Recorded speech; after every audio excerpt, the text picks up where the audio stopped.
Olimpiadi invernali 2026, la candidatura Cortina Dolomiti UNESCO è uscita più forte di prima. Ne è convinto il presidente della regione Luca Zaia dopo le polemiche con il CONI, che prima aveva citato solo quella di Torino-Milano, poi ieri sera per bocca del presidente Malagò aveva allargato a Cortina.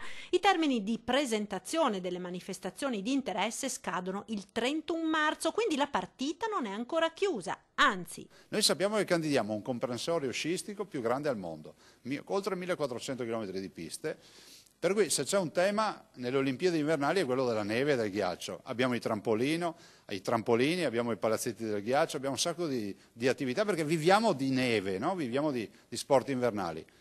C'è anche Torino e Milano, vabbè ho capito, c'è anche Torino e Milano, ma noi abbiamo il patrimonio dell'umanità, le Dolomiti. Se qualcuno ci spiega per quale motivo noi non ci meritiamo la candidatura, noi diciamo signor sì, ma ce lo devono spiegare bene. Non ci candidiamo contro qualcuno, ha concluso Zaia, ma chiediamo solo al CONI che la valutazione dei dossier sia obiettiva, pubblica, leggibile e comprensibile da tutti.